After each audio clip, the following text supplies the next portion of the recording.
Kaya naman para malaman ng totoo, agad siyang umihip ng usal sa hangin na makapagtuturo sa kanila ng mga lagusan patungo sa ibang dimensyon. Matapos niya itong gawin, may mga paru-paro silang nakitang dumaan. Ito ang sumasakatuparan sa kanyang mga dasal, kaya naman habang wala pa itong nakikita, napilitan silang maghintay. Pagtungtong ng gabi, may nakita siyang bahay sa kanyang pangitain.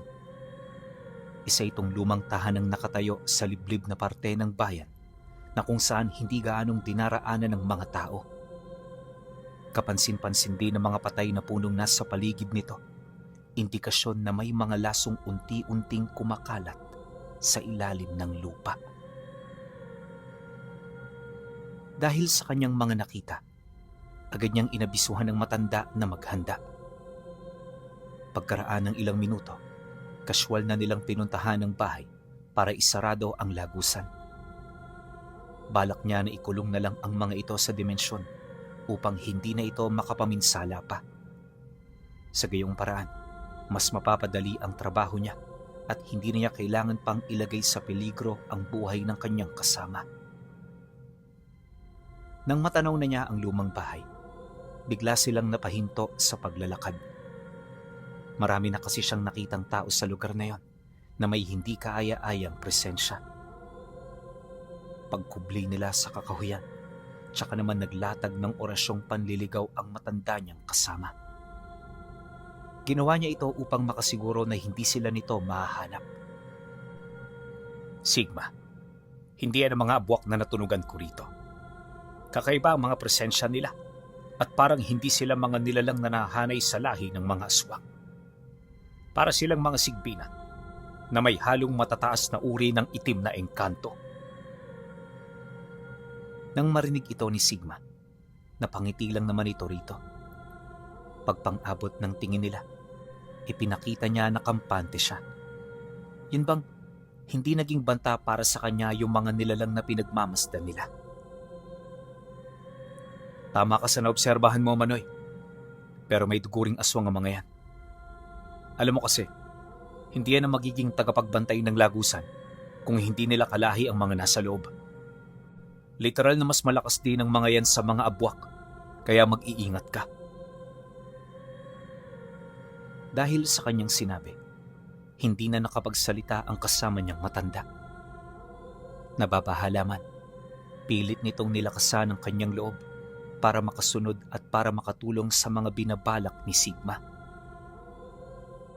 Pagkaraan ng ilang oras na pagmamasid, nakita nila ang mayat-mayang pagbukas ng pinto ng bahay. Kada bukas nito, may mga abwak na lumalabas. Ilang beses din itong nangyari at sa loob ng mga sandaling yon, nasa humigit 50 nilalang ang nakita nilang umalis. Medyo nakakapagtaka ito, gawa ng yung bahay na yon, masyadong maliit para mapagkasya ang 50 katao. Partida, malalaki pa ang mga ito, kaya nakakagulat talaga. Matapos nila itong makita, tsaka nila napansin ang pagdating ng ibang lahi ng mga aswang.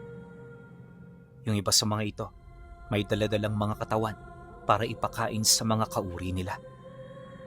Kaya naman ang masipat ito ni Sigma, di siya nagdalawang isip na lumabas sa kinaroroonan nila.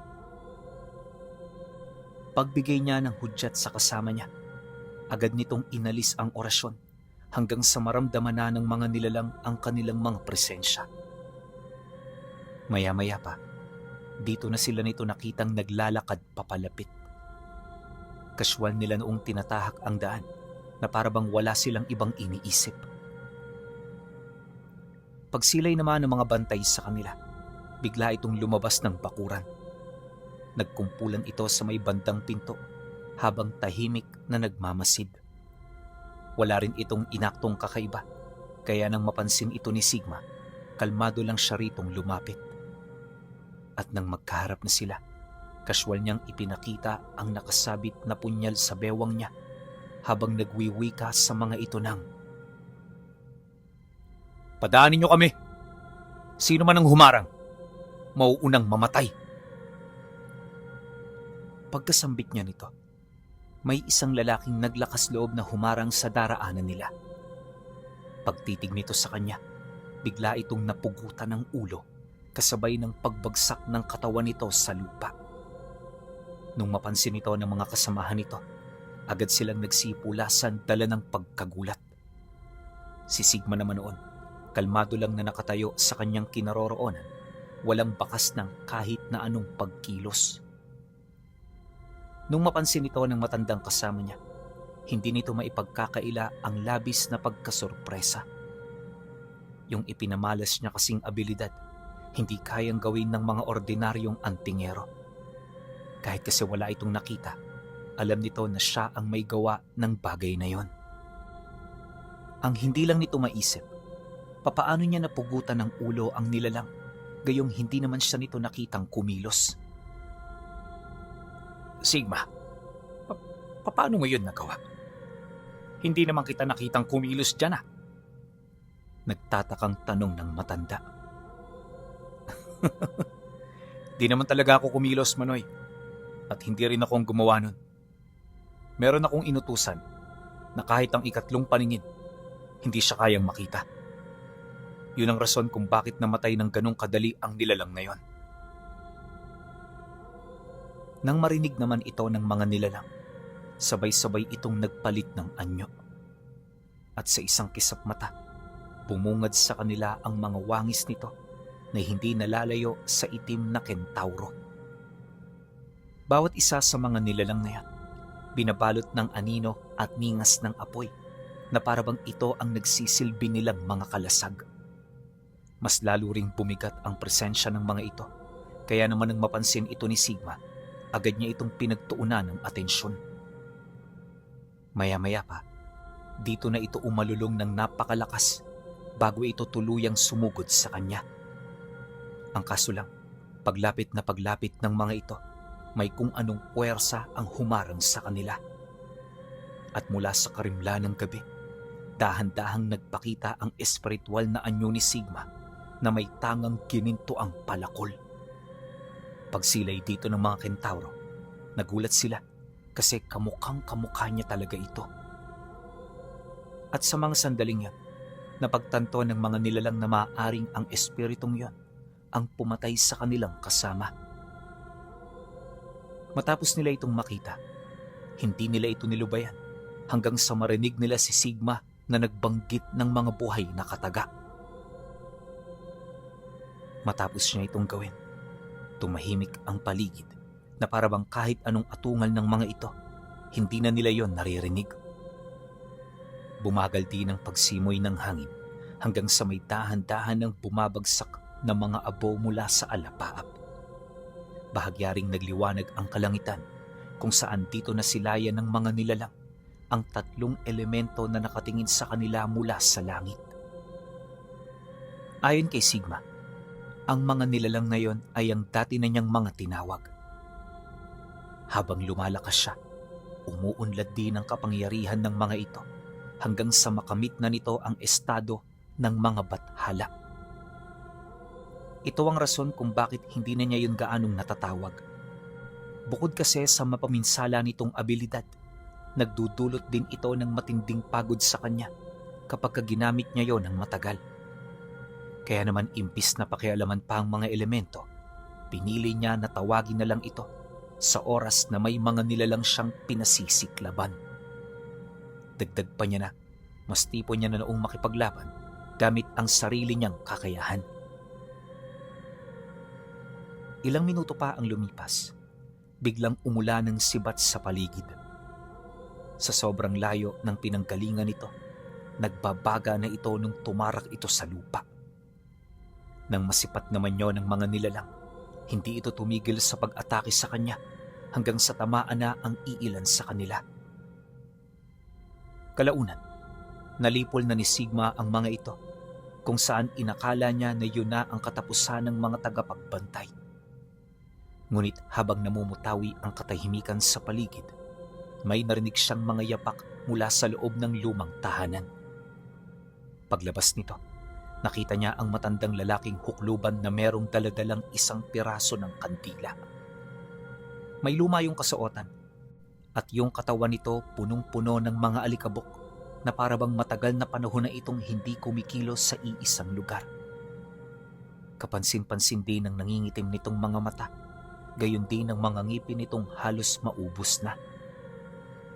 Pagharap nito sa kanya, agad nitong kinuha ang isang bilugang bagay sa loob ng kanyang kasuotan. Kawangis ito ng globo, tapos gawa ito sa purong bakal. Umiikot din ito at kapansin-pansin ng mga simbolong nagliliwanag sa bawat parte nito. Maya-maya pa, nang ibaba na ito ng matanda, nagsimula itong umusok hanggang sa may marinig siyang mga tinig na nagsasalita. Ano ang bagay na yan, tanda? Bakit mo sa amin yan pinapakita? Takang tanong ni Sigma habang pinagmamasdan ang ginagawa nito. Huwag kang magkamali ng hinala, iho. Dahil hindi ito para sa'yo. Di ko rin to pinapakita para pahangain ka. Disipulo ng Dibino. Tama, isa ka lang disipulo. Kaya huwag kang magpanggap na totoo kang Dibino. Ang mga Dibino ay hindi hinihirang. Sila'y pinipili ng mga nilalang na nasa kaitaas-taasan. At ikaw hindi ka pinili. Kaya kailanman hindi mo tatanganin ang rurok ng kanilang kapangyarihan. Nang marinig ito ni Sigma, medyo nainsulto siya. Kaya naman di siya nagdalawang isip na sugurin ito. Magkasabay silang sumugod ng kanyang espiritu upang mailigpit ang matanda sa pinakamatinding paraan na alam niya. Ang kaso lang, paglapit niya rito, bigla siyang napaatras nang mapansin niya ang muling pagkabuhay ng mga kentaurong sumalo ng mga nagbabagang sibat mula sa mga bathala niyang gabay. Pagkumpul ng mga ito malapit sa matanda, sabay-sabay siya nitong itinulak papalayo. At nung makadistansya na siya sa mga ito, nakita niya ang matanda na may hawak-hawak na libretang may simbolo ng pangalan ng Tiyor. Ang pinagkaiba lang ng bagay na yon, kulay itim ang libreta, sa halip na ito ay pula. Gayunpaman, di niya maipagkakaila na ito ang libretang tinatangan nila. Naaalala mo ba ito, iho? Hindi ba't pamilyar sa'yo ang mga simbolong ito? Ngayon, tanggapin mo na hindi lang kayo ang nagtataglay ng kapangyarihan ng mga pangalan. Meron din kami niyan. At kahit hindi ito buo, sapat ang kapangyarihan nito para pumaslang ng mga katulad ninyo. Pagkasambit nito ng mga katagang yon, agad niya itong narinig na nag-orasyon ng mga buhay na salita na may basbas ng tangan nitong pangalan. At nang mabanggit na ito ng nilalang, agad nitong naapektuhan ang kanyang kasama. Sa isang iglap, nawala ang presensya ng bakod ng katawan nito at napalitan niyo ng purong kadiliman. Dala ng kuryosidad, bahagya siya ritong napatingin upang ito ay masilayan. Pagsipat niya sa mukha ng matanda, napansin niyang wala na ito sa sarili. Yun bang pinangibabawa na ang katawan nito nang pumasok doong sapi. Oy Manoy! Gumising ka! Gising! Pagkawika niya, dali-dali niya itong nilapitan para ugain. Ang kaso lang, kahit anong gawin niya, hindi na niya nagawa pang maibalik ang wisyo nito. Bagaman wala na siyang maisip na paraan para bawiin ang matanda, hindi niya yun iniwan. Di rin niya pinahintulutan na makalapit ito sa kanyang mga kalaban dahil sa oras na mangyari ang bagay na yon, natitiyak na niya ang kamatayan nito. Kaya naman para ito ay mapigilan, binigyan niya ito ng malakas na tigalpo. Sapat na ang tigalpong yon para hindi na ito makontrol ng matanda dahil sa pagkaparalisa nito. Nung mapansin naman ng nilalang ang kanyang ginawa, napangisi lang naman ito habang nag-uusal. Napansin kasi nito na hindi nakakatagos sa kanyang espiritu ang mga kentauro, kaya binasbasan niya ito ng pangalan ng Tiyor upang madagdagan ng mga kapangyarihan nito. Maya-maya pa, dito na naramdaman ni Sigma ang nag-uumapaw na lakas ng mga nilalang. Dahil dito, kaya naman wala na siyang nagawa kundi ang dumepensa habang nag-iisip ng paraan. Ano iho? Kaya mo pa ba? Huwag mong sabihin sa akin na hanggang dito ka na lang. Mukhang tama nga ang usap-usapan na ang dibinong nagtatago sa mga dimensyon ay duwag at walang kapangyarihan. Nang marinig ito ni Sigma, dito na siya nakaramdam ng matinding galit. At sa desperasyon niya, napilitan siyang sampitin ng pangalan ng Tiyor na minsang tinanga ni Dakil. Ito ang naisipan niyang gamitin dahil sa napapalakas nito ng husto ang elemento ng kidlat. Pagkatapos nito, agad niyang hinugot ang tangan niyang punyal kasabay ng pag-orasyon niya ng mga kataga ng OX. Nung ginawa niya ito, nagkaroon ng dagungdong sa kalangitan. Sinabayan ito ng pag-ungaw ng mga hayop sa paligid hanggang sa bumuhos ang malakas na ulan. Bagaman napakaingay sa lugar, nakaramdam siya ng matinding katahimikan hanggang sa tumama ang malalakas na kidlat sa kalupaan. Ilang segundo ang lumipas, gumapang ito sa kanyang punyal hanggang sa maramdaman niya ang pagkapit ng OX sa iba pa niyang mga karga. Yung mutya ng kidlat at sinukuan na nasa habak niya ay halos kumanta dulot ng matinding pagkatuwa sa kapangyarihang bumabalot sa kanila. Matapos itong ipamalas ni Sigma, may mga umusling parang mga galamay ng pugita sa lupa. Kulay lila ito at walang habas nitong inaatake ang kahit na sinong may masamang binabalak sa kanya. Lahat din ng tinatamaan nito ay bumabagal ng husto at unti-unting nagiging bato ang parte ng katawan kung saan ito tumama. Dahil sa pangyayari, maraming mga kentauro ang agarang binawian ng buhay. Ngunit sa kumpas ng kamay ng matanda, agad din itong naibabalik sa dati ang katawan ng mga nilalang. Kayang-kaya ko itong gawin hanggang kailan mo gusto. Huwag mong susubukin ang abilidad ko dahil hinding-hindi mo ito kakayanin.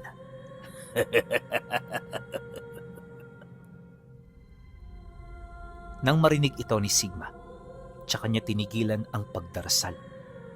Pagpwesto niya sa kanyang punyal, buong lakas niya itong sinugod habang sumisigaw. Paglaho niya, agad niya itong sinugod sa lahat ng direksyon upang paslangin ito. Hindi rin niya yun binigyan ng pagkakataon na makapaghanda, ngunit sa hindi inaasahang dahilan, napagtanto niya na mas malakas ang depensa nito kaysa sa kanyang inaasahan. Sa bawat pag-atake niya kasi, may mga kalansay ang bigla na lamang umaahon sa lupa upang ito ay salagi ng katawan nila. Dahil dito, kung kaya't napawalang saysay ang bilis na ipinamalas niya. At pagkaraan ng ilang minuto, nang mapagtanto niyang wala itong bisa sa matanda, napilitan siyang sugurin ang mga kasamahan nito upang tuluyan itong maiselyo sa lupa. Ngunit sa kasamaang palad, di rin ito umubra dahil kahit anong selyo niya, patuloy itong napapangibabawan ng sabog-sabog na pangalan ng Tiyor. Hindi niya halos maisip kung papaano ito nangyari, lalo pat noon pa man, pinaniniwalaan na niya na hindi kayang gamitin ng masasama ang kapangyarihan ng pangalan. Pero nung makalaban niya ang matanda, dito niya napasinungalingan ang kanyang mga paniniwala. May kapasidad ang mga nilalang na gumamit ng pangalan ng Tiyor, lalo na kung nagtataglay ito ng dugo ng mga tagapangalaga. At kahit hindi nila nagagamit ang kabuuang lakas ng pangalan, sapat na ang abilidad nito para matapatan ng halos lahat ng kakayahan nilang may basbas nito. Nang mapagtanto yun ni Sigma, medyo nainggit siya. Marami pa naman siyang alas na magagamit, pero hindi niya alam kung kakayanin ba ito ng katawan at puso niya. Kaya naman imbis na magpadalos-dalos, muli niyang pinag-aralan ang bawat kilos ng matanda. Oh, bakit parang nalilito ka na? Huwag kang malito. Isipin mo na lang nakikipaglaban ka sa kauri mo. Pwede mo ring isipin na nakikipaglaban ka sa kaibigan mong si Hubra. Tama ba ako, Sigma? Nang marinig niya ito, mas lalo pa siyang nakaramdam ng matinding kilabot. Batid niya kasi na ito ang unang beses na makita niya ang matanda, kaya hindi niya sukat akalain kung papaano siya nito nakilala. Gayunpaman kahit marami siyang katanungan, pinili niya na mapagtuunan ng atensyon ng kasalukuyan niyang sitwasyon. Kalahating oras pa ang lumipas, pinagtuunan niya ng pansin ang mga kentauro hanggang sa rumupok ang mga katawan nito.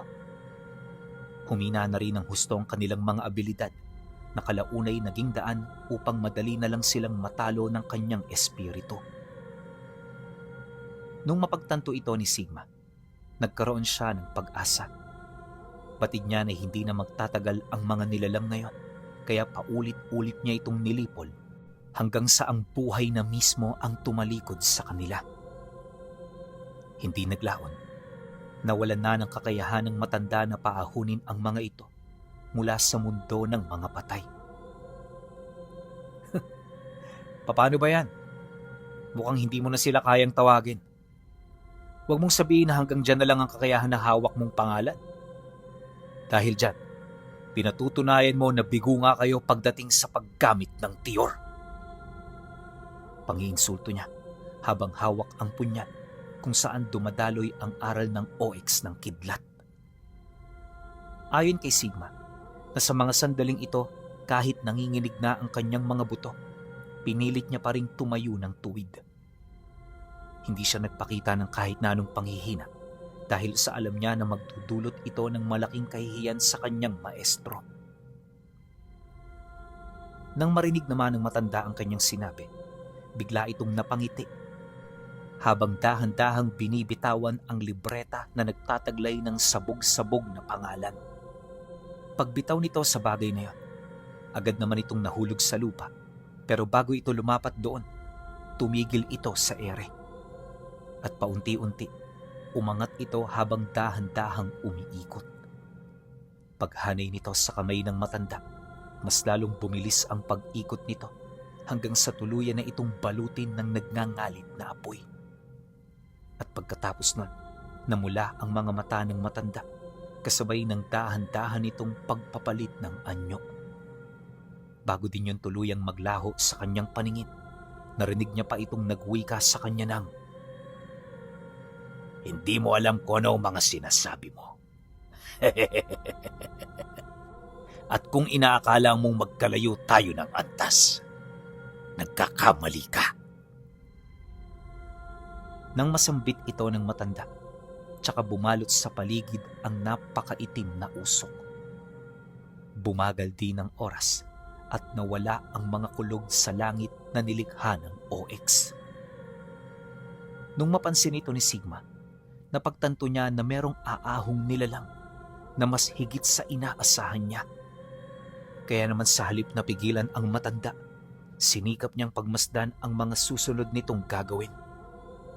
Pagkaraan ng ilang minuto, nakita niya ang purong aninong bumabalot dito. Sa sobrang lakas nito, nakapaglikha ito ng isang hindi nakikitang harang na alam niyang hindi niya kayang sirain. Kaya kahit gustuhin man niya ito napigilan, alam niya na wala siyang magagawa pa kundi ang maghintay. Pagkaraan ng ilang segundo, naglaho ang harang kasabay ng pagkawala ng purong anino. Bumalik na rin sa normal ang takbo ng oras, gayon din ang nangyayari sa paligid nila.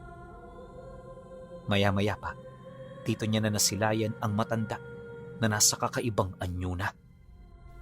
Hindi na ito nakasuot ng talukbong at kung titingnan, para na itong kakaibang nilalang. Paglalarawan niya rito, nakasuot ito ng itim na mahabang palda na halos sumayad na sa lupa. Wala itong pang-itaas na kasuotan, kaya kapansin-pansin ang mga simbolong nakaukit sa katawan nito. Hindi ito nilimbag, bagkus hiniwa ito ng kung anong matalim na bagay. At kahit matagal na ang sugat na yon, nakapagtataka na parang sariwa pa rin ito. Hindi nagtagal. Pagbaling niya ng tingin sa mukha ng matanda, sumambulat sa kanya ang napakalaki nitong bunganga na punong-puno ng pangil. May mahahaba na rin itong buhok, tapos para na itong hayop kung titingnan. May hawak-hawak na rin itong malaking tungkod na binabalot ng malapot na dugo at mga tinik na gawa sa purong bakal. Nung makita niya ito, hindi niya maiwasang mapaisip. Sa estado kasi ng nilalang na yon, parang may kahawig ito sa mga prinsipeng naghahari sa impyerno. Katangi-tangi rin ang presensya nito na kung hindi siya nagkakamali, kahalintulad ng presensya ng mangkukulam sa bundok ng busa. Posible ring mas malakas pa yun doon, kaya nung maramdaman niya ito, nagdoble ingat siya. Bagaman nasa ibang antas na siya, naniniwala siya na posible pa rin siya nitong matalo kung siya ay magpapadalos-dalos sa kanyang mga desisyon. Dagdag isipin din noon para sa kanya ang nanghihina niyang katawan dahil sa patuloy niyang paggamit sa aral ng OX. Gayunpaman, hindi niya pwedeng alisin ang abilidad ng OX sa kadahilan ng isa ito sa mabisang armas kapag demonyo ang kalaban. Ilang minuto pa ang lumipas, nagsimula ng lumutang ang mga paa ng nilalang.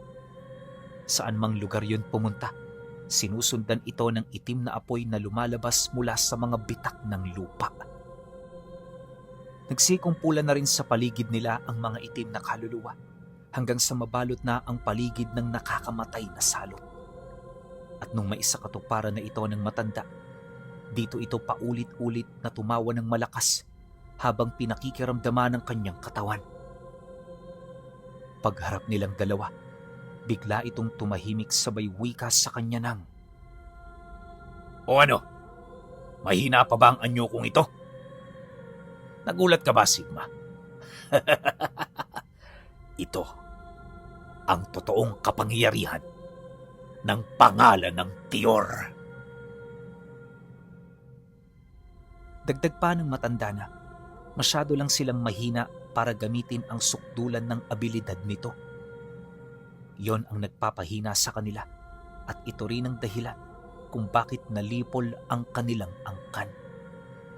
Mariin din itong inilahad na kapag natalo na nila si Sigma, bubuo sila ng panibagong angkan ng mga tagapangalaga. At sa puntong ito, ang magiging tagapangalaga ay tiyak na mas malakas at makapangyarihan sa orihinal. Nang marinig naman ito ni Sigma, hindi siya nagpatinag. Alam niya kasi kung ano ang tama sa mali, kaya hindi siya nakaramdam ng kalituhan sa mga bagay na kanyang pinaniniwalaan. Kailanman, hindi maituturing na kapangyarihan ang paggamit sa puwersa ng kadiliman. At kung sa tingin mo na ang pag-aalipin ng demonyo ang nag-iisang paraan para makamtan ng rurok ng kapangyarihan, nagkakamali ka. Pag-isipan mo ng mabuti kung ikaw ang gumagamit sa mga yan o ikaw ang ginagamit nila dahil sa palagay ko, ikaw ang kanilang manika. At kaya mo naiisip na ikaw ang may kontrol dahil hinahayaan ka ng mga nilalang na yan upang hindi mo sila matutulan. Talaga ba, Sigma? At ano naman ang nalalaman mo patungkol sa amin? Wala kang nauunawaan. Kaya huwag kang umasta na parang malawak ang iyong kaalaman. Sa tingin mo ba na kung malakas ang mga kadugo mo, aabot ka sa sitwasyong ito? Mamamatay ba sila ng ganun-ganun na lang sa baryong yon? Hindi mo alam, Sigma. Ang mangkukulam ng busa ay dati lang naming inutusan noon. At kaya siya nakarating sa rurok ng kapangyarihan dahil sa taglay niya ang huling pangalan ng Tiyor na may kapangyarihang wasakin ang mundo. Nang marinig niya ang sinabi nito, hindi na siya nagkaroon ng lakas para makapagsalita. Paunti-unti kasi, bumabalik na naman sa kanyang wisyo ang tungkol sa masamang kinahantungan ng mga taong malapit sa kanya. Kaya para matapos na ang galit na namumutawi sa puso niya, nagdesisyon siyang ipagsama ang OX ng kidlat at ang pinakadelikadong aral ni Metatron. Wala pang taong nakagawa nito dahil kailanman hindi kakayanin ng mortal na katawan ang ganoong kapangyarihan. At kahit sa kanyang antas, posible pa rin siyang mamatay kung magagawa niya itong maisakatuparan. Nakakabahala man ang kanyang naiisip. Sinikap niyang gawin ito dahil yon ang sinisigaw ng kanyang puso. Alam niya nagagaan ang kanyang loob at pakiramdam kapag nakita niya ang nilalang na yon na namatay sa kanyang harapan. Kaya naman walang sabi-sabi, ibinalik niya sa lalagyanan ng punyal habang taimtim na binabanggit ang usal ni Metatron. Sa mga kataga pa lang, ramdam na niya ang pagrupok ng kanyang mga buto pero hindi yun sapat upang huminto siya. Ilang minuto pa ang lumipas. Dito niya na naramdaman ang pagkalusaw ng kanyang kaluluwa na para bang mawawasak ito. Dahil dito, kung kaya't biglang nawala ang bakod at puder niya sa katawan na siya namang labis na ikinagulat ng nilalang. Inakala nito na papasuko na siya, pero ang hindi alam nito, malapit na pala siyang matapos sa pagdarasal ng karunungan ni Metatron. Kalaunan, nang mahawakan na niya ang buo nitong dasal, dahan-dahan niya itong ipinasok sa kanyang dibdib habang binabasbasan ito ng unang pangalan ng tiyor. Habang ginagawa niya ito, nagdulot ito ng matinding sakit at kirot sa kanyang katawan. Pakiramdam niya parang tinutusok ng pako ang puso niya. Nahihirapan na rin siya nung huminga, tapos panaka-naka na ang pagdilim ng kanyang paningin. Akala niya mawawala na siya ng ulirat, pero bago ito mangyari sa kanya, naramdaman niya ang pagkalat ng dasal ni Metatron sa buong katawan niya.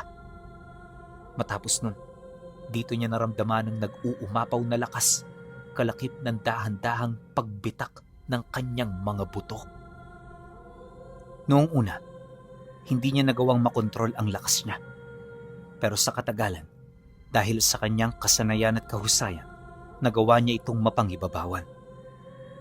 At nang mapanghawakan niya ang aral ni Metatron, tsaka niya napansin ang pagkulay ginto ng mga dumadaloy na kidlat sa kanyang punyal.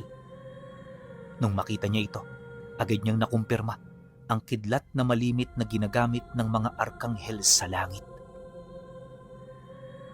Matapos naman niya itong masilayan, agad niyang hinugot ang punyal hanggang sa makita niya ang tila bang pagkabulag ng matanda. Ano yan? Ano ang bagay na yan? Sigma! Itigil mo yan! Sigaw ng nilalang, pagsilay nito sa kidlat ng mga arkanghel. Nang marinig naman niya yon, di na siya nagsayang pa ng panahon. Walang sabi-sabi, buong puwersa niya itong sinugod hanggang sa magpang-abot na silang dalawa. Pilit nitong sinalag ang bawat atake niya, pero sa bawat paglapat ng mga armas nila, napapansin ng matanda ang paghigop ng kidlat sa lakas niya. Akala niya kaya niya itong pangibabawan, pero sa bandang huli, wala na rin siyang nagawa. At sa nalalapit nitong pagkatalo, dito na ito nagdesisyong gumawa ng lagusan.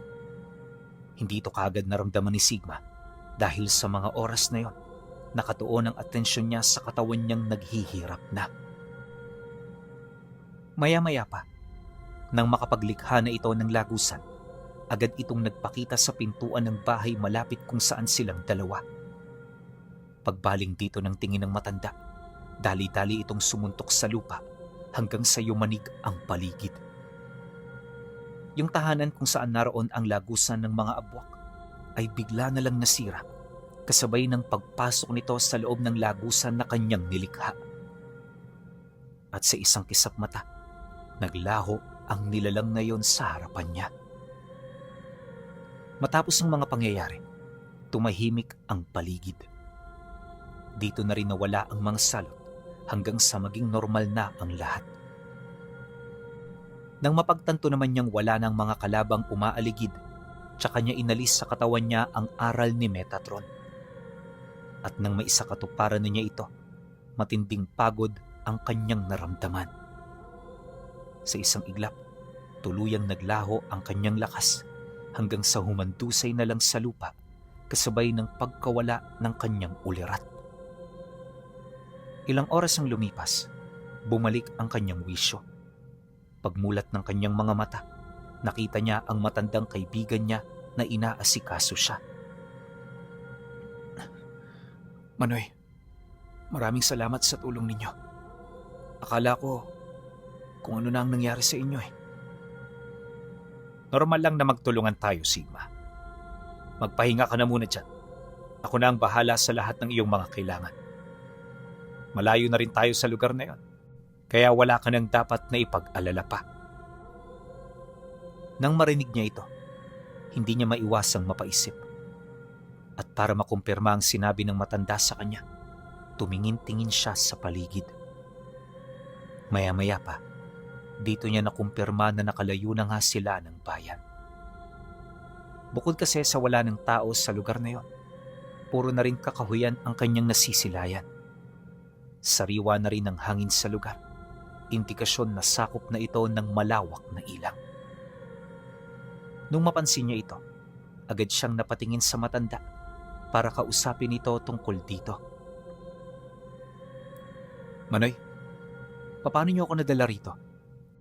Sa estado niyo kasi, parang imposible na maakay niyo pa ako sa ganitong kalayong lugar.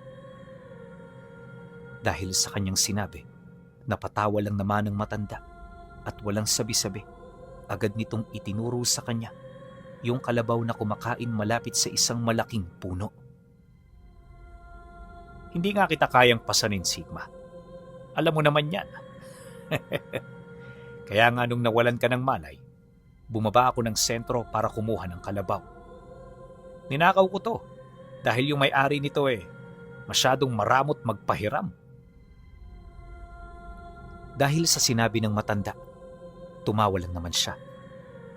Maya-maya pa, inabutan siya nito ng pagkain. Isang mainit-init na lugaw ang pinagsaluhan nila na siya namang nagbalik ng lakas niya. Pagkatapos noon nagpahinga sila at payapang pinagmasdan ng paglubog ng sumunod na araw. Kinabukasan, wala pa rin siyang lakas para magpatuloy. Bagaman nahihirapan dahil sa buto niyang kasing tigas na lamang ng kanyang laman, pilit siyang sumampa sa kalabaw para lamang marating nila ang lugar ng ampatuan. Pagkasampa niya rito, ang matanda ang humila ng kalabaw upang makausad sila kahit papaano. Binuno niya ang nalalabing oras ng araw na yon nang nakahiga sa likod ng kalabaw, kung saan sa bawat minuto ng buhay niya, marami siyang mga alaalang sinasariwa sa utak niya. Kagaya ng ordinaryong tao, punong-puno rin ng pagsisisi at kamalasan ang buhay ni Sigma. Gayunpaman, hindi niya pinayagang malugmok sa mga ito dahil sa bandang huli, alam niya na walang ibang magpapabagsak sa kanya kundi ang kanyang sarili. Pagsapit ng gabi, ilang kilometro rin ang nilakbay nila. Wala na rin sila noong nadaan ng baryo, kaya literal na hindi na niya alam kung nasaan sila. Bastang nasa isip niya, tiwala siya sa direksyong nalalaman ng kasama niyang matanda. Pagtungtong ng dapit hapon, nagpahinga sila sa paanan ng isang burol. Nakaharap ito sa patag na lugar kung saan sa pinakadulo nito, lumulubog ang haring araw. Sa puntong yon, katahimikan ang namutawi sa kanila. Wala silang pinag-usapan na kahit na ano dahil sapat na para sa kanila ang kagandahan ng kalikasan na kasalukuyan nilang nakikita. Kalaunan ng lumubog na ito, tsaka na muling nagtrabaho ang matanda. Alam kasi nito na hindi pa siya nakakakilos ng maayos dahil na rin sa ribuelta ng aral na ginamit niya.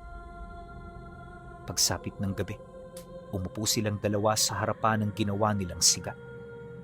At mula roon, pinag-usapan nila ang kanilang plano pagdating nila sa lugar ng ampatuan. Kailangan kasing masariwa nila ito upang hindi sila magkamali. Manoy, pasensya ka na kung nabigo kita. Hindi ko nagawang maisel yung dimensyon ng mga abwak, pero sigurado ako na hindi na ito naglalagi sa bayang yon. Kaya yung mga kadugo mo roon, ligtas na sila. Pero sinisiguro ko pa rin sa'yo na kahit malayo na ang mga ito, hahanapin pa rin natin sila. Darating ang araw na mapagbabayad natin sila sa kanilang mga kasalanan. Huwag mo na munang isipin yan, Sigma. Ang kailangan natin ay tutukan ng mga kalaban natin sa ampatuan. Katulad sila ng matanda, kaya hindi natin sila pwedeng ipagsawalang bahala. Nang marinig niya ang sinabi nito, di na siya nakapagsalita pa. Alam niya kasi na totoo ang sinasabi ng matanda at aminado rin siya na nakakaramdam siya ng matinding pagkabahala. Hindi niya kasi halos maisip kung ano magiging kahinatnan ng lahat sa oras na sila'y magkaharap. Gayunpaman, hindi nito natitibag ang kanyang pag-asa. Alam niya kasi na gagawin niya ang lahat para lamang sila'y magtagumpay. Dumaan ang mga araw, hindi natigil ang kanilang pag-usad. Napakalayo na nila sa bayan pero hindi pa rin nila natatanaw ang lugar na nais nilang puntahan. Pakiramdam nga niya, walang katapusang kagubatan ang dinaraanan nila. Ngunit pagkaraan ng 5 araw, may narating silang nayon. At ang nayong yon ay ilang kilometro na lang ang layo mula sa bayan ng Ampatuan. Nung malaman nila ang tungkol dito, pansamantala sila roong tumigil. Hindi para magpahinga at mamili, bagkus ay para makinig sa mga bagay na magbibigay sa kanila ng ideya ukol sa pupuntahan nila. Kinakailangan kasi nila na makalikom ng sapat na kaalaman bago nila ito pasukin. At sa kanilang pakikinig, nalaman nila ang mga kagimbal-gimbal na katotohanang nangyayari rito. Base sa salaysay ng kanilang mga nakausap, hindi na bago sa kanila ang pananalasa ng mga nilalang na hindi nila mawari kung ano. Malayong malayo ang mga ito sa mga aswang at kapag dumarating ang mga ito, mga matatanda ang kinukuha nito. Bawat isa sa kanila, alam ang tungkol doon dahil marami na ang nakaranas ng ganoong pangyayari. At ang masaklap pa, wala silang mahingian ng tulong. Kaya sa katagalan, tinanggap na lamang nila ang masalimuot na tadhana ng bawat isang matanda sa lugar nila. Dagdag pa ng mga ito na, sa halip na kalabanin ang mga ito, natutunan na nilang ialay ang kanilang mga mahal sa buhay upang hindi na sila magkaroon ng karagdagang problema. Nang marinig ito ni Sigma, alam niya na kaagad na mali ang ganoong desisyon ng mga taga-nayon. Pero syempre, dahil sa pangkaraniwang tao lang ang mga ito, wala rin yung magagawa para ipaglaban ang kanilang mga sarili. Kaya naman sa halip na sumugal, pinipili nilang gawin ang sa tingin nila'y maliligtas sila. Matapos niya itong malaman, nagpasya siyang hintayin ang mga nilalang. Sa pagpapatuloy ng kanilang pakikipag-usap, nalaman niya na darating ang mga ito pagtungtong ng gabi. Kaya naman nang marinig niya ang tungkol dito, agad siyang nakiusap sa lalaki na kung maaari tutuloy sila sa tahanan nito. At kaya niya yun gagawin ay para makibagay. Nang marinig naman ng lalaki ang nais niya, agad itong sumang-ayon sa balak niya. Walang problema. Kung yan ang makakabuti. Alam niyo naman, kaisa niyo kami. Pagkasambit nito ng mga kataga, agad naman silang umalis. Pagkaraan ng ilang minuto, narating nila ang bahay ng taong nakausap nila malapit sa sentro. Pagsilay nila sa tahanan nito, medyo napangiti siya, gawa ng hindi niya inaasahan na may kaya ito sa buhay. Gawa kasi sa konkreto ang bahay nito, tapos yung paligid nun nakabakod ng kawayan. Isa ito sa mga pangontra laban sa mga nilalang ng kadiliman, kaya sa pamamagitan nito, maitatago niya ng husto ang kanyang presensya. Pagpasok nila sa loob, hindi na sila tumuloy sa silid kung saan nila ito patutuloyin. Ang nais kasi nila noon, magbantay lang sa sala at magmasid ng palihim sa labas ng bahay. Nung marinig ito ng lalaki, Hindi na ito nagsalita pa. Alam kasi nito na seryoso sila sa kanilang mga ginagawa, kaya hindi na rin sila nito gaanong inabala.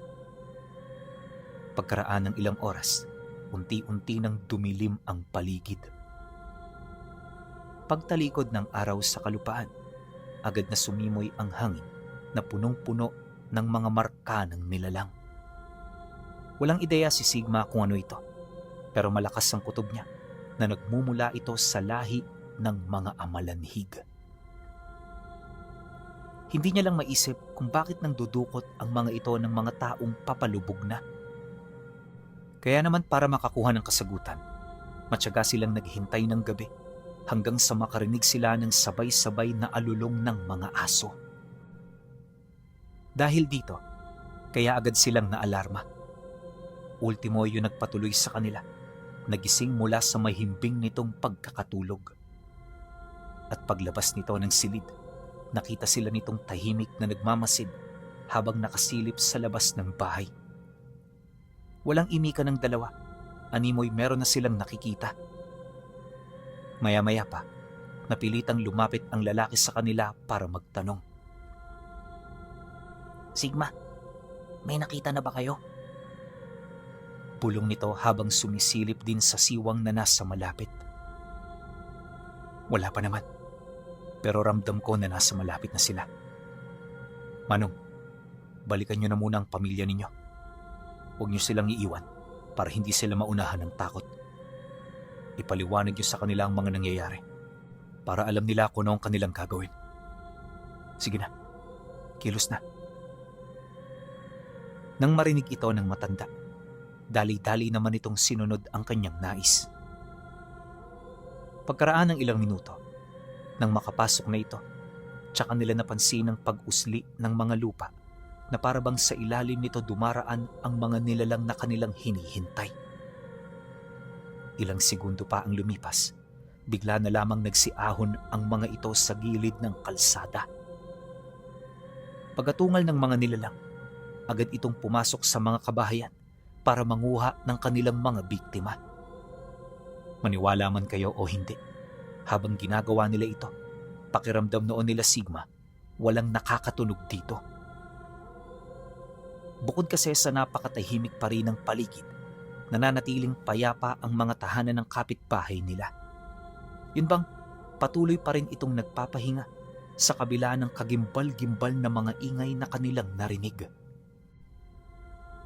Pagkaraan pa ng ilang minuto, may nakita na silang amalanhig na papalapit. Pagdating nito sa harapan ng bahay, agad itong umikot bago nila ito narinig na pumapasok sa likurang bahagi.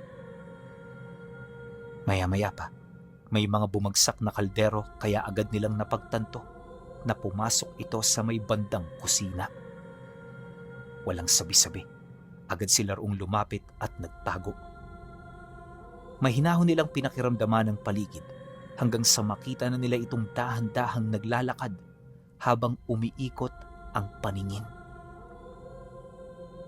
Pagsilay naman niya rito, tsaka niya hinugot ang punyal, sabay untay nito sa bawat parte ng dibdib. Mahigpit din niya yung hinawakan sa ulo upang hindi na ito magkaroon ng pagkakataon na pumalag.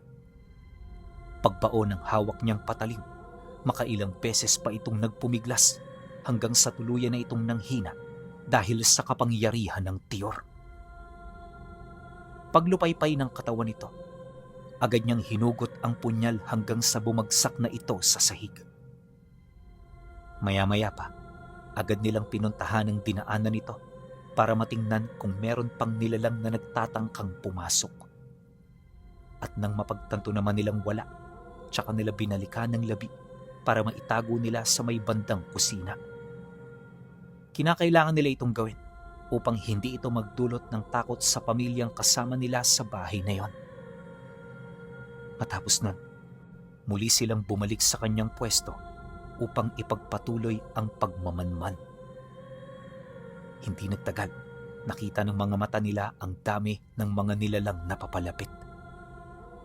Marahil natunugan nito ang pagpatay nila sa kasama nito. Kaya naman bago pa nito mapasok ang bahay na yon, dali-dali niyang inutusan ng matanda na pasukin ang silid kung saan naroon ang pamilyang nagpatuloy sa kanila. Ipinag-utos din niya na samahan itong makatakas upang hindi malagay sa panganib ang buhay ng mga ito. Nang marinig naman yon ng matanda, tumangulang naman ito habang sumasagot sa kanya ng, Mag-iingat kayo rito, Sigma. Tawagin mo na lang ako kung kailangan mo ng tulong ko. Sige ho, mag-iingat kayo. Matapos ang kanilang pag-uusap, dali-dali naman yung sumibat. Pagramdam niya na nakalabas na ng bahay ang pamilya, tsaka siya tumungo sa entradang pinto upang patuloyin ang mga nilalang na naghihintay sa kanila. At nung mabuksan na niya ito, bumungad sa kanya ang grupo ng mga amalanhig na nakatayo di kalayuan sa bakuran. Bawat isa nakakaramdam ng matinding pagkabahala na parabang ang nilalang na papalabas ng pintuan ay hindi nila kapantay. Pagsilay ng mga ito sa kanya, buong puwersa itong umatungal sabay sunggab sa kinaroroonan niya. Dahil dito, kung kaya't mabilis naman itong sinalubong ng kanyang espiritu. Unang atake pa lang nito, 3 kaagad sa mga amalanhig ang bumagsak sa lupa. Yun nga lang, kahit kumalas na ang parte ng katawan nila, hindi pa rin sila agarang binawian ng buhay. Nakalaban pa yon ng ilang minuto bago sila tupukin ng nagngangalit na apoy ng impyerno. Pagsilay naman ng mga naiwan sa ganoong sitwasyon, nakaramdam sila ng pagkasindak. Napagtanto kasi nila na matindi na ang naibibigay nitong pinsala kahit hindi pa ito kumikilos. At nang mapansin naman yun ni Sigma, naiwan lang siyang nakangiti habang nakatayo sa gitna ng pinto. Oh, ba't kayo nag-aalangan? Nakakagulat ang ipinakita ninyo Dahil ang pagkakaalam ko, hindi marunong mag-alangan ng mga amalanhig. Nang marinig naman ito ng mga nilalang, bigla itong nagalit. Sabay-sabay itong nagsiatungal hanggang sa magkaroon na ito ng lakas ng loob na sumugod. Paglapit nito sa kanya, walang habas siya nitong sinunggaban hanggang sa makapasok na sila sa loob ng bahay. Dahil dito, kung kaya't lumiit ang espasyo, dahilan para hindi na makalipad o makagawa ng uka ang mga ito.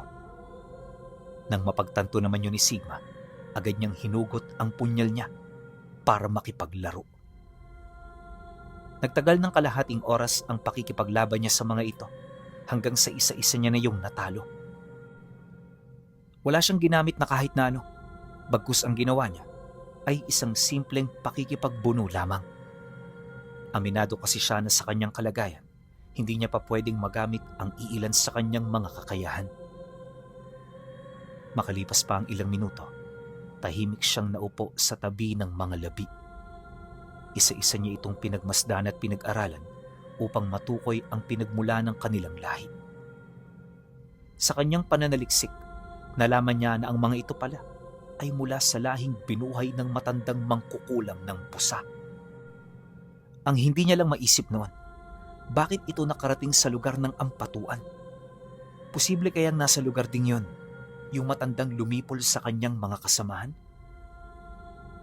Nang mapagtanto naman ito ni Sigma, paulit-ulit niya itong pinag-isipan hanggang sa biglang dumating ang kanyang kaibigan. Pagpasok nito sa loob ng bahay, agad naman siya nitong inabisuhan ukol sa mga nangyari habang nasa kasagsagan sila ng pagtakas. Sigma, mukhang hindi lang ang mga amalanhig ang ating problema. Halika, sumama ka. May ipapakita ako sa iyo. Dahil sa sinabi nito, bigla naman siyang naalarma. Alam niya kasi na importante ang sinasabi sa kanya ng matanda at anuman ito, paniguradong may kaugnayan ito sa katotohanang hinahanap nila. Pagkaraan ng ilang minutong paglalakad, nagawi sila sa sentro ng nayon kung saan naroon nagkukumpulan ang mga taong animoy wala na sa kanilang mga wisyo.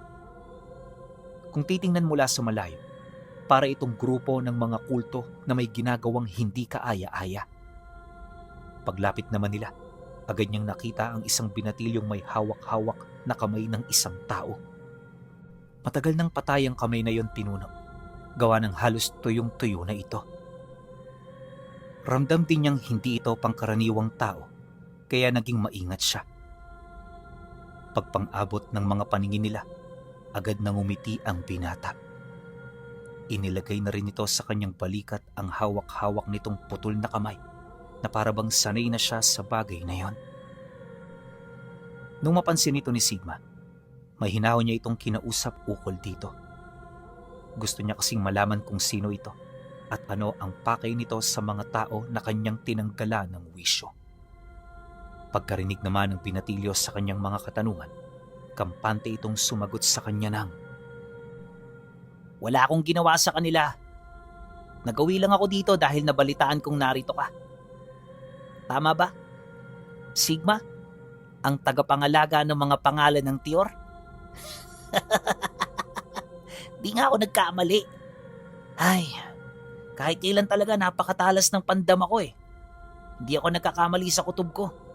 Kaya pag sinabi ko, totoo ito.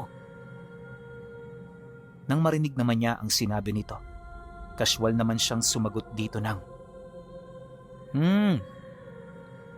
Kinutuban ka na rin bang mamamatay ka kapag nagpang-abot tayo? Kung hindi pa, aba, mahina nga talaga ang sinasabi ng kutob mo.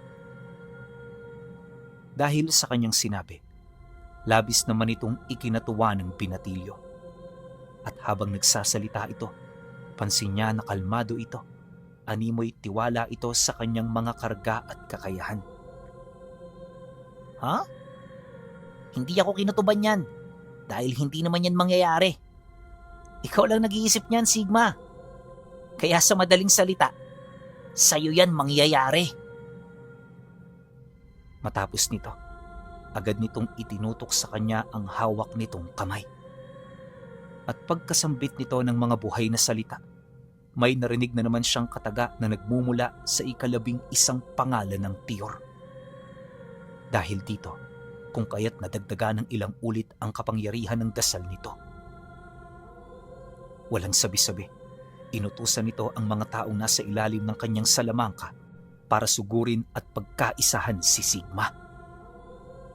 Matapos naman niya itong masilayan, agad niyang inutusan ng matanda na lumikha ng mga panligaw sa paligid. Ito ang ginamit niyang taktika upang hindi siya mapilitang patayin ang mga taong ginawa nitong alipin. Kalaunan, nang mapansin naman ito ng binata, hindi ito nagdalawang isip na palayain ang mga taong kinuhanan nito ng wisyo. At pagkatapos niya itong gawin, agad itong naglakad papalapit sa kinaroroonan ni Sigma. Hindi ito nagpakita ng kahit na anong kahina-hinala, kaya ang ginawa niya, hinayaan niya lang itong makalapit. At nung magkaharap na silang dalawa, tsaka niya napansin ng nagliliyab na mga daliri nung hawak nitong kamay. Kakaiba na rin ang wangis ng nilalang na yon na parabang nagpalit ito ng anyo nang hindi niya namamalayan. Dala ng kuryosidad, agad niya itong tinanong ukol sa nais nitong mangyari. Dagdag pa niya na, mas makakabuting sumuko na lang ito para hindi na yon mahirapan pa. Ang kaso lang, pagkarinig ng binatilyo sa kanyang sinabi, bigla itong tumawa kasabay ng pagsagot nito ng, Susuko? Bakit ko naman gagawin yun? Ano ako? Nasisiraan na ng ulo? Pagkasambit nito ng mga kataga, tsaka niya ito narinig na nag-usal ng taimtim. Wala siyang kaide-ideya kung ano ang binabanggit nitong mga usal, kaya ang ginawa niya, inundayan niya lang ito ng inundayan ng saksak. Ngunit habang tumatagal na ginagawa niya ito, pakiramdam niya nahuhulaan ng binatilyo ang kanyang mga atake. Bago pa man niya kasi ito gawin, kusa nang umiilag ang katawan nito, dahilan para hindi niya yun matamaan. Nang mapagtanto niya ang kakaiba nitong abilidad, bahagya siyang napahinto sa pag-atake. Hala, anong problema, Sigma? May gumugulo ba sa isip mo? Napagtanto mo ba kung gaano kalayo ang antas ng ating mga abilidad?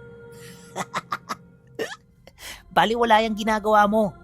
Kahit maghapon tayo rito, hindi mo ako magagalusan. Nakalimutan ko bang sabihin sa'yo na sa aming pamilya, ako ang natatanging kasapi na may kakayahang makakita ng hinaharap. At dahil dyan, kung kaya't hindi mo ako matatalo, Sigma. Nang marinig naman niya yon, tsaka pa lamang nagkaroon ng kasagutan ang mga katanungan niya. Totoo, malakas nga ang ganoong abilidad. Pero naniniwala siya na meron din itong kahinaan. At ang kahinaang yon ang kinakailangan niyang matuklasan kung nais niya itong matalo. Ilang minuto pa ang lumipas. Pagkatapos nitong magsalita, agad niyang ibinaba ang hawak niyang punyal, sabay sagot dito ng, kung meron kang ganyang lakas, alam ko ring meron kang kahinaan. Huwag kang magdiwang ng maaga. Baka sa bandang huli, magsisi ka. Matapos niya itong sabihin, tumawa lang naman ang binatilyo. Pagpang-abot ng kanilang tingin, ito na ang naunang sumugod sa kanya. At sa hindi inaasahang pangyayari, nahulaan din ito ang bawat depensang gagawin niya. Kaya kahit anong pag-ilag, paulit-ulit siyang tinatamaan ng malalakas na pagsapak mula sa kapirasong kamay na hawak-hawak nito. Di pa yun nakontento. Sinagpangan pa siya nito sa leeg hanggang sa matuklap ang malaking bahagi ng kanyang balat. Dahil sa pangyayari, napilitang lumayo ang nilalang habang humahalakhak. Pagtahimik nito, nakita niya itong nilalasap ang bawat dugong na iwan sa kanyang laman. At kahit nangingitim ang bunganga nito dulot ng pagkapasok, nakapagtatakang hindi man lang ito nasasaktan. Hindi ko sukat akalain na maanghang ang laman mo, Sigma. Ganito ba talaga ang lasa ng isang dibino?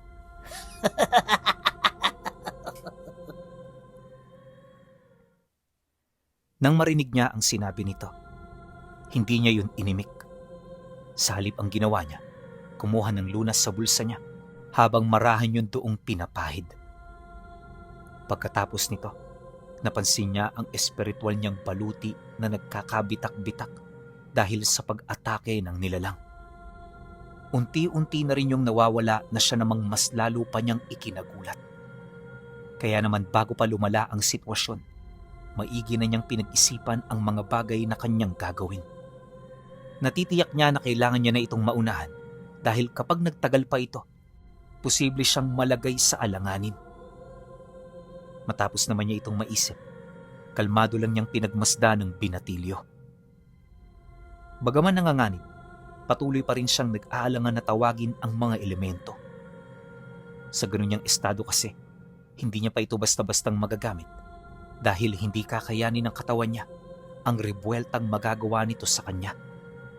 Kaya naman para hindi siya mas lalong mapahamak, pinag-isipan niya ng maigi ang pangontra sa mismong abilidad ng binata. Ilang beses din siyang nagmasid sa paligid, ngunit sa kasamaang palad wala siyang nakita. At sa pagsugod nito, mas lalo lang tumindi ang kalagayan niya.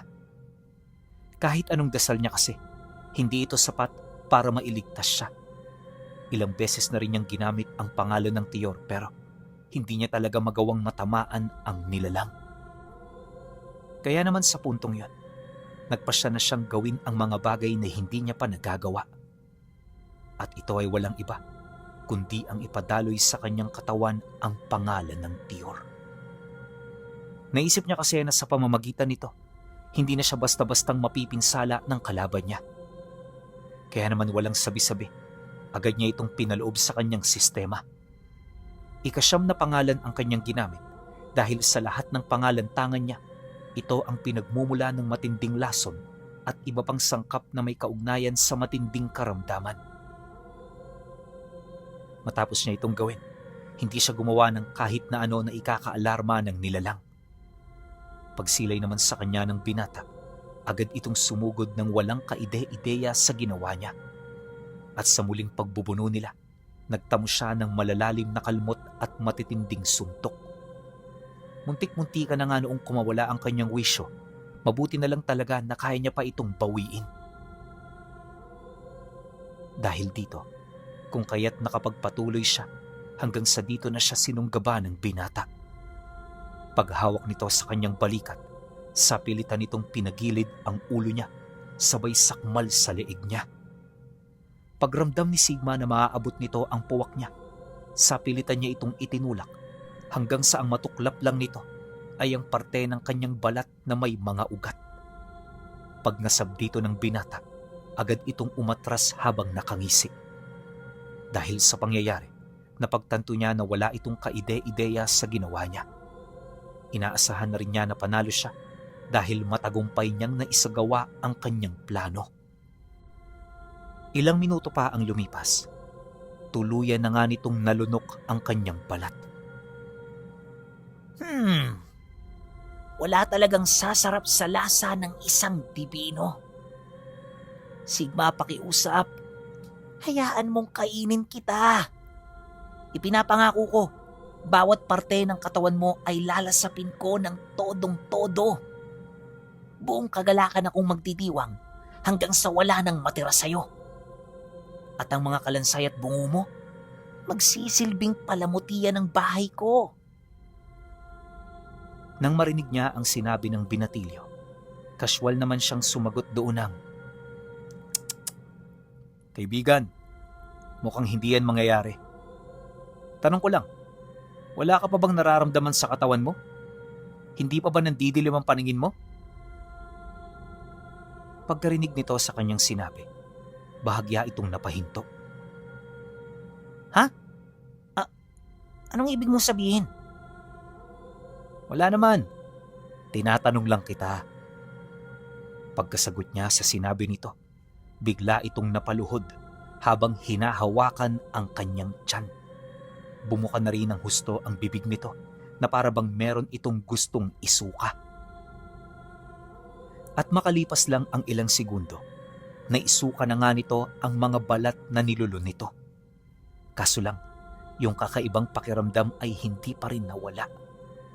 At habang tumatagal, mas lalo itong tumitindi na para bang sinasakop nito ang katawan ng binata. Dahil sa pangyayaring yon, walang habas na siya nitong sinugod para paslangin. Ngunit sa kasamaang palad, hindi niya ito nagawa dahil sa paunti-unti nawawala na ang bisa ng kakayahan niyang makasilay ng hinaharap. Maya-maya pa, bigla na lang itong nanghina hanggang sa mawala na ito ng lakas para tumayo. At nung bumagsak na yun sa lupa, pilit pa rin itong isinusuka ang lahat ng kinain niya. "Huwag kang magsayang ng oras, kakasuka dyan. Kahit anong gawin mo, hindi mo na maaalis sa katawan mo ang sumpa ng pangalan. Tagapangalaga ka ng Tiyor, hindi ba? Bakit hindi mo to alam?" Nang marinig naman ito ng binata, minura lang naman siya nito ng minura hanggang sa bumula na ang bibig nito. Nagsimula na rin yung sumuka ng dugo kasabay ng pagdilat ng mga mata nito. Pagkaraan pa ng ilang segundo, wala na itong nagawa kundi ang maghintay ng sarili nitong kamatayan.